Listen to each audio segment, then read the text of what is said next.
you for joining us for KVUE News at 10. Tonight, as we continue to monitor developing news from Uvalde. It's been 7 weeks now, 7 weeks since 19 children and 2 teachers were killed inside of Robb Elementary School in Uvalde. KVUE has obtained video from the hallway inside of Robb Elementary School back on May 24th. And this comes after weeks of calls for transparency and answers from the families of the victims and the community. Now we're going to show you that video, and we do want to warn you, it is disturbing. As the night's gone on, we've heard from state leaders about the video that has been released now, and families in Uvalde have confronted city leaders there about what's in the video and the details we are learning from the video about the law enforcement response back on May 24th. Now, we can't show you all 77 minutes of what happened in Robb Elementary, but we do want to stress it is so difficult to see, knowing that 21 people lost their lives. KVUE senior reporter Tony Plahetsky is joining us here again live tonight at the desk. And Tony, we've known about the video. People have wanted this video released for a long time now. It's been important for the people of Uvalde, and it is really important for them to know what happened on that day back in May. Brian and Quita, state law enforcement officials, they have said repeatedly that they wanted this video to be released. They have called the law enforcement response that day an abject failure. And the families of the victims and the community of Uvalde, as you mentioned, they too have been calling for transparency. We have spoken to some of the families of the victims in Uvalde. All but one told us they wanted this video released. Their request was that the screams of children in that classroom be muted. So I want to let you know we have edited this video to take out that audio to honor the parents' request. Now we're going to show you several segments that we've identified as significant to give you an understanding of what happened. The video does not show anyone being shot, and you will not hear the screams of the victims or see the victims at any point. Here's that video.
Again, that video has been edited. You could see it was sped up in certain parts. It's a more than 77-minute long video, so we did not show you the entire thing here tonight. Now, we did post that. The entire video on KVUE.com. More video there is available from this that we showed you earlier. Tony, this is giving us a much better understanding and the people of Uvalde a much better understanding of what happened that day.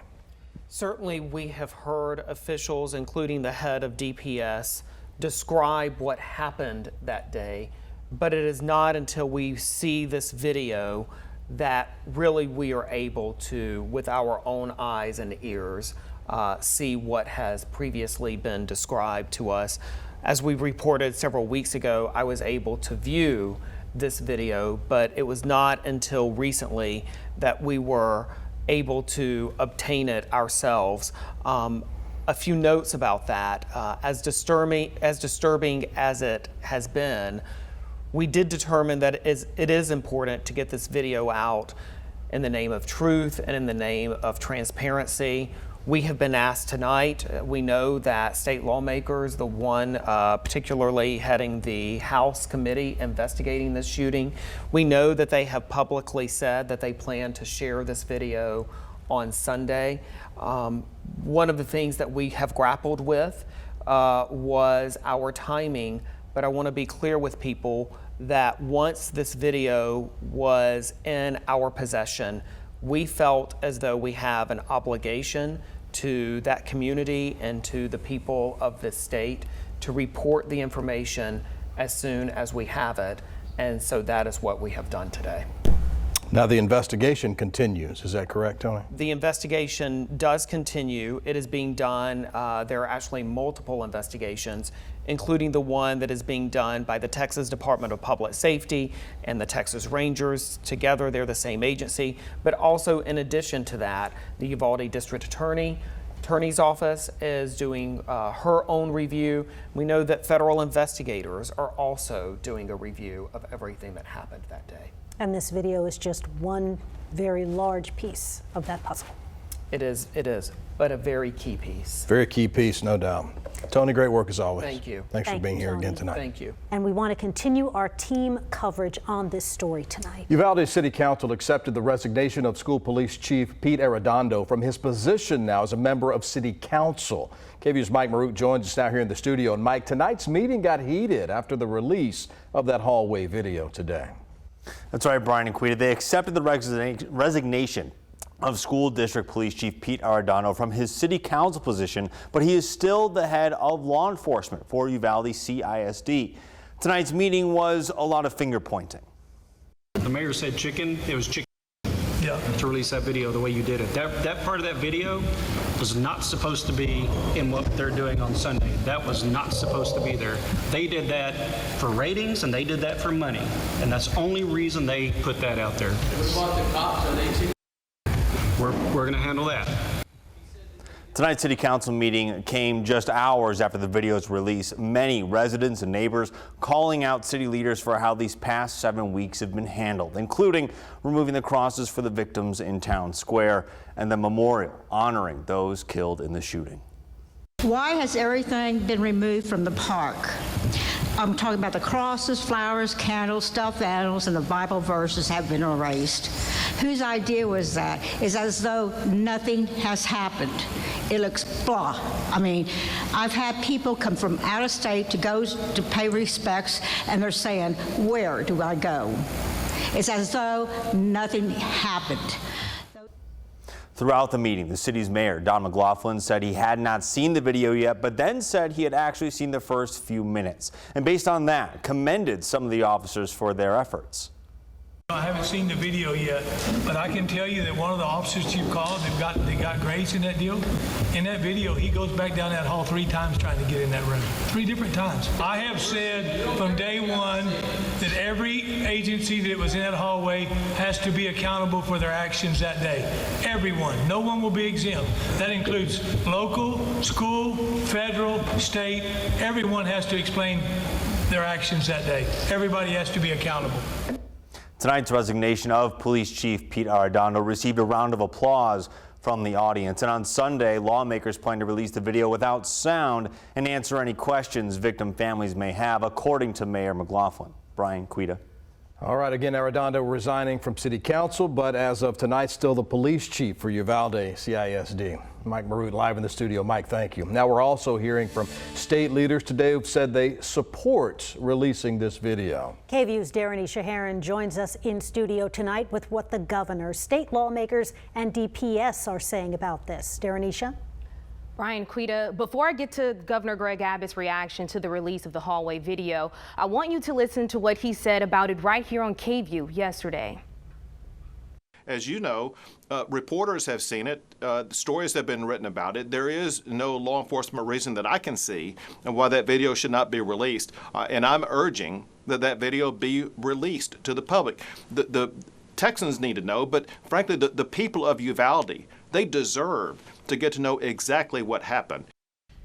After the video was released, we requested a statement from the governor. His spokesperson wrote in part, quote, "Governor Abbott is disheartened and disappointed that this video was leaked before the victims' families in the Uvalde community, those most affected by this tragedy, had the opportunity to view it. The governor has been clear since day one that he expects all information surrounding the tragedy at Robb Elementary School to be released, and we do appreciate that the Uvalde community is getting answers," end quote.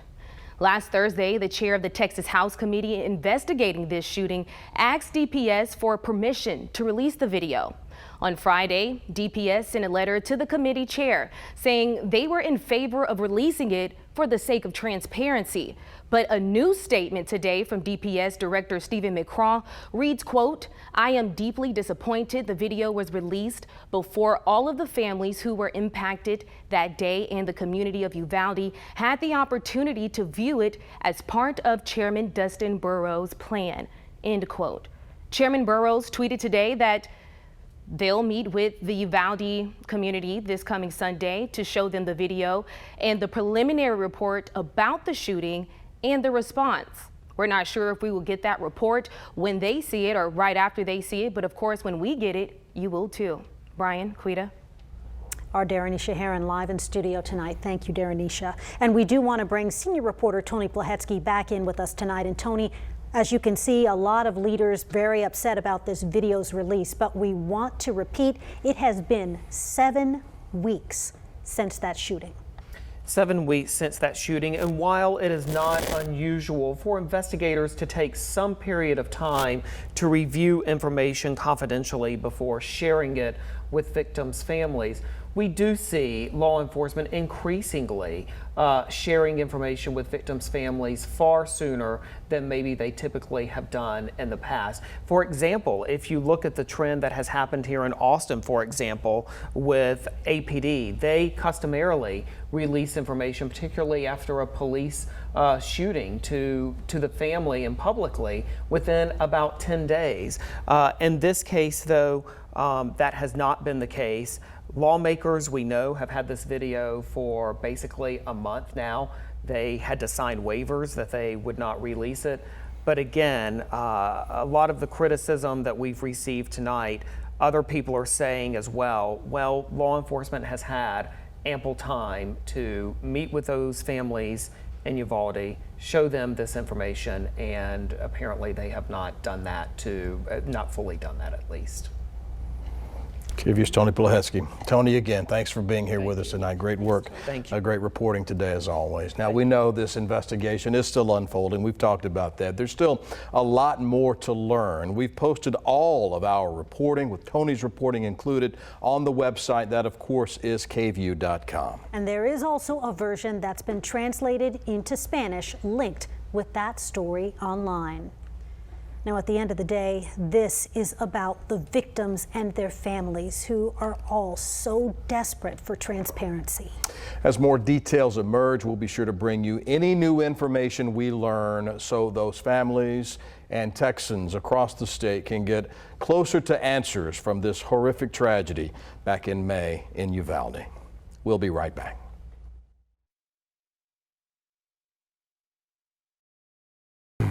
Welcome back to KVUE News at 10, and it's time to talk weather now with Erica. And I think we can all agree it's been hot. Yep, and that continued today. Another record-setting day. Yay. Yay, but we did have some decent amount of rainfall accumulation for parts of the hill country. Yeah, the lucky ones out Good there. deal. Very lucky. I know we missed out. Completely dry here, but take a look at radar. We actually still have some activity ongoing. So if you live in Austin, you're wondering what? There's rain going on. It's actually been going on all afternoon and all evening for scattered areas across the hill country. So very beneficial for them. Gillespie County, Mason County, even parts of Llano County. Y'all are still the lucky ones. Here's a look at rainfall accumulation, up to close to 3 inches for some isolated spots. As a matter of fact, we did have some storm damage reports for Llano, down power lines, even reports of some roofs being damaged and possibly completely torn off. So that is likely because of straight line damaging winds associated with these strong storms. Here's a look at the big picture across Texas. We have pockets of stormy weather for central Texas, even out in the Panhandle, an active severe thunderstorm warning as we speak, and then storms across the Houston area, which were ongoing this evening. Not really happening anymore. Tropical update. We've been monitoring this area of disturbed weather in the Gulf of Mexico, mainly because we're hoping it's going to bring us some rain. Not going to be the case, and chances of it developing are unlikely, and the majority of the rain expected to remain for parts of the southeast. I don't think any of that moisture is headed our way. Here's a look at the heat. I was trying to push it off for later in the forecast because it was just another brutal day, right? 109, our official high at Camp Mabry, broke the record yet again by 2 degrees at the airport. 106, well, we tied the record. Both of those records set back in 1954. So how many days so far? 33 days. If you compare that to 2011 at this time of the year, we're surpassing those days by about 4 days.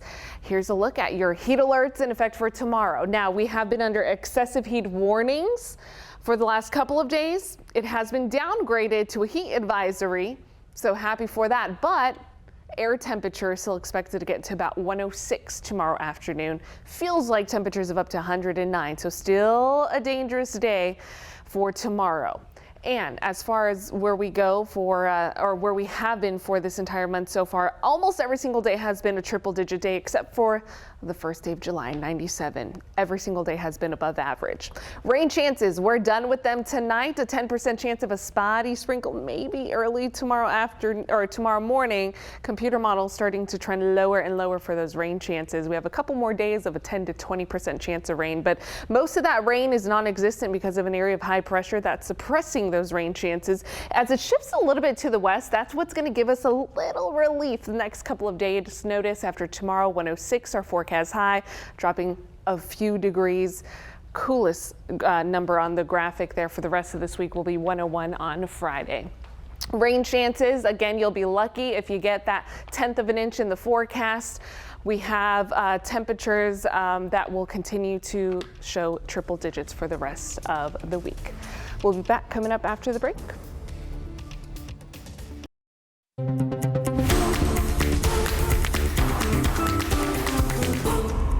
We've got a ton of firsts this year, and our first ever All-Star hasn't been announced, but it will be announced. But Sebastian Driussi is our first ever. Well, there you have it, Sebastian Driussi, Austin FC's first ever All-Star. Hi everyone, I'm Tyler Feldman. In classic Driussi fashion, the Argentinian thanked his coaches and teammates, saying without them, the All-Star selection would not have been possible. Driussi currently ranked second in the league with 11 goals, including this one, which came against Houston. 2-1 win for the Verde and Black back in late April. Another win tonight over the Dynamo, and that would put Austin FC in pole position to claim this year's Copa Tejas. How about that? It would also help the club skip over LAFC into first place in the Western Conference. All right, here we go. 11th minute, Julio Cascante gets beat badly by Adalberto Carrasquilla. Brad Stuver unable to make the stop early. 1-0 lead for Houston. 4 minutes later, free shot for the Verde and Black, and what a shot. Diego Fagundes, firecracker. 4th goal this season. Let's take another look. Yeah, we're level at 1. Second half we go. 57th minute. There's the All-Star Driussi feeding Maxi Urruti, and the former Dynamo star buries the go-ahead goal, his 7th of the year. Then in the 70th minute, Check out Ethan Finley. Boy, he's been playing fantastic. Perfect pass, Alex Ring, perfect header. Oh, captain by captain. Austin FC earns a huge 3 points. They're officially the best team in all of Major League Soccer. Winners 2-1 over the Dynamo. Next up at FC Dallas Saturday, and a win or draw against the Burn would clinch Lone Star state bragging rights for Austin FC. Awesome night for soccer. Now in the Big 12, Football Media Days kick off tomorrow up in Arlington, and that's where we find the rest of our KVUE sports team. Here's Jeff and Corey on what to expect from inside AT&T Stadium. Yeah, Tyler, we are joining you from inside of AT&T Stadium, the site of this year's Big 12 Football Media Days, and I decided not to come alone. I want to introduce you guys to the newest member of the KVUE sports team, my friend Corey Mose. Corey, you're new to Austin, but not new to Texas. Tell us a little bit about your story. Yeah, that's for sure. So I just came from Midland, Odessa, West Texas. Shout out 432. But I also grew up in Houston, Texas, and went to school actually right here in Arlington at UT Arlington University. So I'm excited to make Austin my new home. All right, you shouted out the 432, then you mentioned Houston, the 832, also my hometown. So yes, good to have another Texas guy here on the team. And Corey, this is your first Big 12 Football Media Days. What are you most looking forward to over the next 2.5 days? Well, we always know the players inside the helmets, on the field, and stuff like that. And so tomorrow, I want to experience what they're all with their helmets off. You know what I'm saying? Who are these players when you get to meet them face to face, one-on-one, and do they have that personality that you see on the field, off the field, and get to know them on a personal level? Yeah, and you mentioned tomorrow, that's day one of this event. We'll get to hear from Cedar Ridge alum, Kansas State running back Deuce Vaughn, who has been electric. We won't hear from any Longhorns, though. They're saving them for the second day of the tournament. The first person we hear from, someone I'm really looking forward to, brand new Big 12 Commissioner Brett Yormark. This is a guy who knows the business side of sports inside and out, worked his way all the way up in the New Jersey Nets organization, from a ticket salesperson to the CEO of the Brooklyn Nets. He helped them make that transition from New Jersey to Brooklyn. Very smart business mind who we'll introduce you to tomorrow. For now, though, that's all the time we have from Arlington. We'll send it back to you, Tyler. For Corey, I'm Jeff. Hope you're looking forward to the cool down that's in the forecast. We have been downgraded from an excessive heat warning to a heat advisory tomorrow. So only 106. Feels like temperatures are as high as 109. So still stay cool, stay hydrated, practice all of the heat safety tips. I'll raise a cool glass of lemonade to that. That is one of those important Just tips. lemonade. Were you thinking something else? Thanks for joining us for KVUE News at 10. Huntley and